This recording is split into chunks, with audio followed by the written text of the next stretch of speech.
Mga residente nga halin sa duwa ka barangay sang Gimbal nga may kaso sang COVID-19 ginadumilian nga makasulod sa syudad sang Iloilo.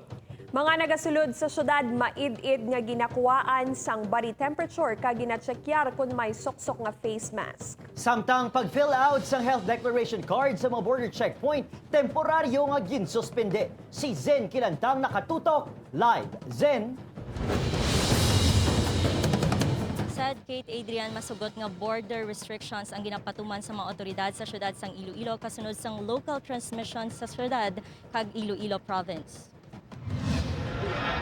Ginapalinya ang mga salakyan nga halin sa Southern Iloilo sa may mohon terminal bago pasudlon sa syudad sang Iloilo. Isa-isa nga ginakuhaan sang body temperature ang mga pasahero kag ginatsekyar kung nagasuksok sang face mask. Mas ginhugot ang inspeksyon matapos nga mayara na sang local transmission sa syudad.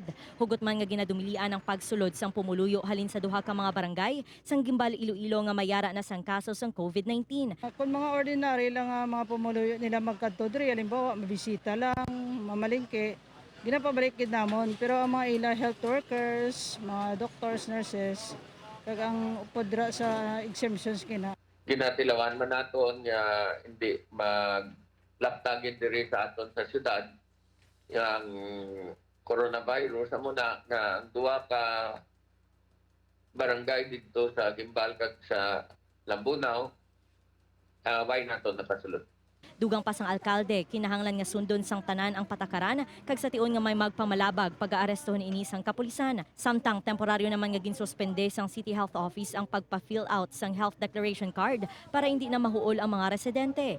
Ginpa-suspend ko to kay taman gid kalaba sang pila not only in Mohon but also in Haro, no? Amo na nga ginpauntat naton in the meantime. Sa karon seryoso nga ginapatun-an sang alkalde kung kinahanglan nga i-extend ang enhanced community quarantine sa syudad sa tunga sang pag-anunsyo sang national government nga magadugay ang ECQ sa Luzon tubtob Abril 30. Buwas na tala nga iga-anunsyo sang syudad kung ano mang desisyon na tuhoy sini. Sad ginadiskusyonan na subong sang task force kung ano ang mangin bag-o nga pagsulundan matapos nga ginsuspende ang pag-fill out sang health declaration card. Sad Zen, anong reaksyon sa mga pumuluyo kay medyo nadugay-dugayan sila sa mga borders sang aton syudad no pagsulod diri?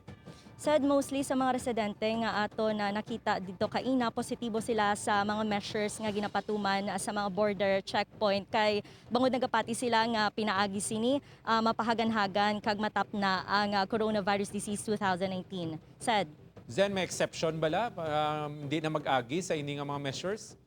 Send sa aton nga obserbasyon, may special lane para sa mga government officials kag health practitioners para hindi man sila maging mahuol sa ilang mga palakadtuan. Said